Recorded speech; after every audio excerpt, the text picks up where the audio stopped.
The purple guy at the end is Thanos, and Coulson's dead. Finally! I'm sick of all these motherfucking Chitauri on this motherfucking island. Howdy, my name is Stee, and welcome to my movie menu. Now, today was originally gonna be me doing a proper review on the Avengers, but by now I'd say that everybody's seen it, and the officially imposed embargo upon myself was pointless. So in this movie menu, I'm gonna talk about I'm gonna tell you what's gonna come next. If you've seen the film, you know that after the first initial credits, what we all presume now, it's pretty much official, according to every single comic book geek out there, that it is Thanos who's gonna be the setup for the Avengers 2. And I'm okay with that, because to bring in Thanos, we're gonna have to bring in the Infinity Gauntlet. And again, I'm okay with this. So in this edition, or whatever, of my movie menu, I'm gonna talk about Iron Man 3, a little bit of Captain America 2, and Thor 2. Captain America 2, I can honestly say I don't know that much about it yet. Because I've got to say, I'm not a massive fan of Chris Evans as Captain America. I mean, he looks like Steve Rogers, and he's got the he can do Steve Rogers really well. But maybe it's just the Captain America suit, as awesome as it is, I just don't think that it translates to movies as well as it should.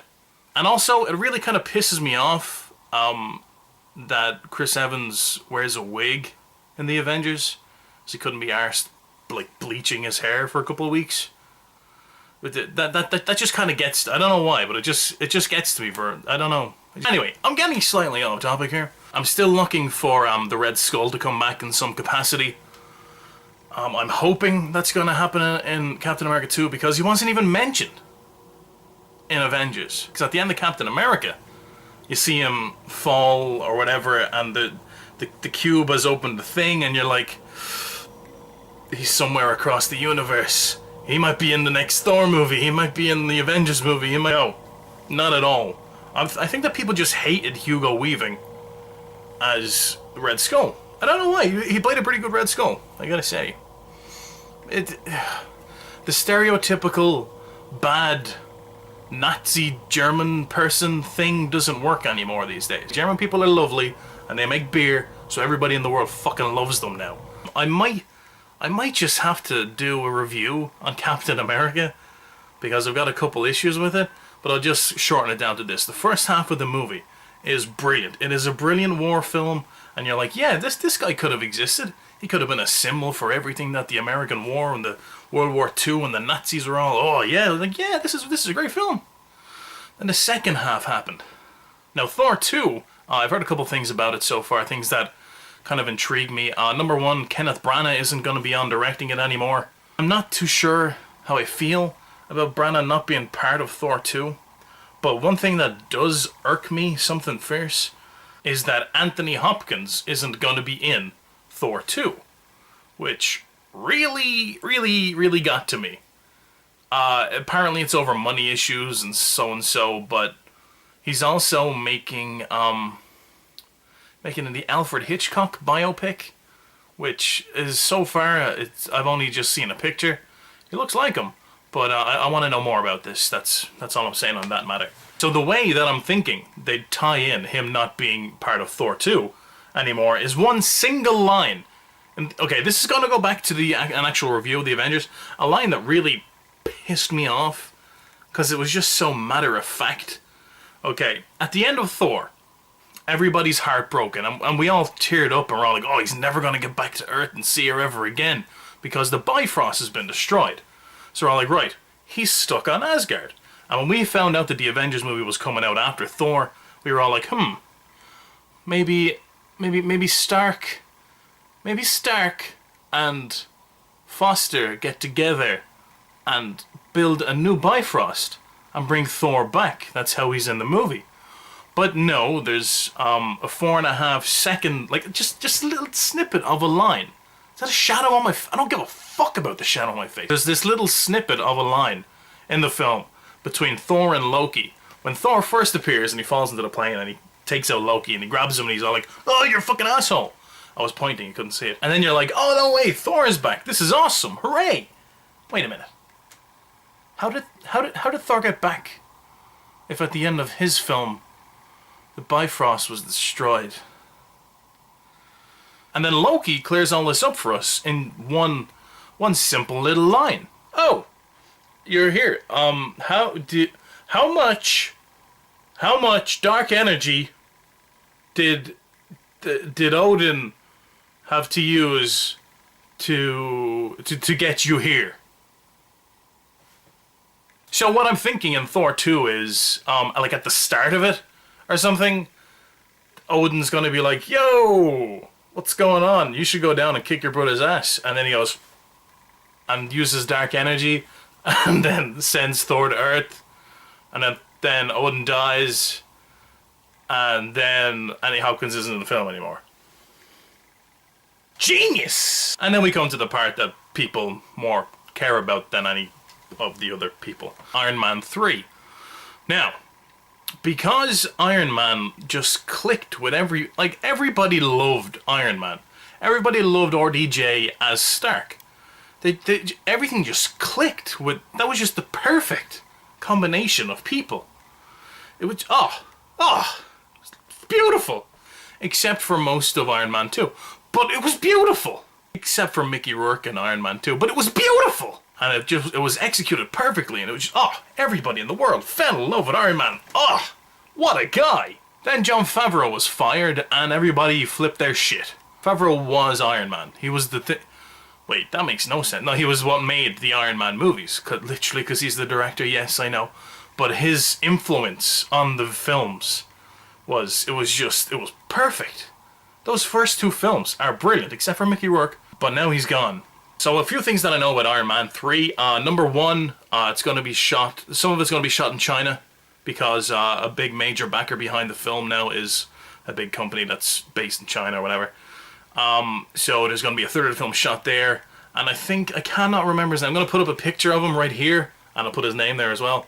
But he's a big Chinese star at the moment. And they're going to get him in the Iron Man 3 film. Ben Kingsley is going to be in it. Like I keep telling people that Ben Kingsley's going to be in it. And like, who the fuck is Ben Kingsley? And I'm like, you know what Ben Kingsley is? And I realised I said like 18 times. I just said it again there. And also Guy Pearce is going to be in it. It's odd. I don't know how to feel about Guy Pearce. I really don't. Memento. Brilliant film. Brilliant. He was in Neighbours. The main plot this time around is going to centre around kind of nanotechnology. And what I'm thinking, and what all of us are thinking about this is, number one, of course, Tony's going to get his nanotech suit. Which will be intriguing to see how they do that in the new film. Because in every film that Iron Man has been in, each successive one, they find more epic ways to have him put on a suit.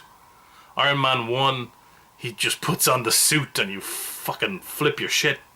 And then number 2, he's got this, the briefcase suit was the greatest thing in movie history ever. Except of course, for Scarlett Johansson in that black dress at the start of Avengers. Scarlett Johansson, I adore you. You're fantastic. You know, I know somebody who kind of looks like you, and I fear for her safety if we were ever in a room alone together. So the briefcase suit, then in the Avengers, the Mark 7 flies out in the shape of a Tic Tac, grows arms, and latches on to 2 bracelets. So the next logical step, of course, is to have a nanotech suit come out of Tony Stark's skin. Simple. Okay, so since all this is happening, people are naturally, once you hear the name China and Iron Man, you think of Ming the Merciless. That's kind of what happens. But to get, you see, the thing is although, wait! If it's going to be Ming the Merciless, that means they're going to have to bring in the magic rings of Ming's 7 magic rings or whatever. That means they're going to have to bring in magic into the universe of Iron Man, which means they're going to bring magic into the universe of Marvel in general, and the Avengers, which means that there could be a Doctor Strange movie soon. Is anybody else ecstatic about this, or is it just me? There has been talk of an untitled script floating around the Marvel Studios. An untitled Marvel project for 2014. I'm hoping beyond fucking hope that it's Doctor Strange. Or Deadpool. You know what really pissed me off about the Avengers? The fact that the Widow's bite meant nothing to people, and it wasn't even, like, you didn't even notice it when it happened. Like, the bit when Scarlett Johansson jumps on the back of the Chitauri on the floating thingamajig and she sticks her fists into his back, and it's just like you see the fist just at the skin just pressing there. Everyone was, to me, just like, but she's not holding on to him. This makes no sense. The Widow's bite. It was never explained. I flipped my shit. I'm gonna keep using that term. I flipped my shit when I saw her charging it up, and you get the little blue lines and I was like, oh. But they didn't give a fuck about it, so whatever. Who cares? Who cares about all these tertiary people? Fuck them. They can't throw a hammer and nor shield. Fuck you. The Hulk was awesome though, wasn't he? Oh, that's the other thing. Yeah, the Hulk is now going to be getting his own movie. Well, it's not definite, but it is definite, but it isn't definite, if you know what I mean. In terms of money and movie-related people, it is happening. But in terms of an official contract, it's not. Because Ruffalo did such a good job. And everybody across the internet is raving about how awesome the Hulk was, including myself, because the Hulk was awesome. Yeah, so that's going to be a thing. Anyway, thank you very much for joining me. It's been a while since I made a video, so I think I might make more. Bye now. Is the fact that I've forgotten his fucking name. Anthony Hopkins. Jesus, Anthony Hopkins. Fucking hell. That's upsetting. My favorite actor, and I forgot his fucking name. You know, every time I hear like people talking about the plot of Iron Man 3 and the nanotech stuff, I'm always like, it always makes me think of Spider-Man Unlimited. Remember the Spider-Man cartoon back in the 90s, and he's got the watch, and he presses the button and the thing pops up and all the nanotech sprills out all over him. Yeah, that's what I think about.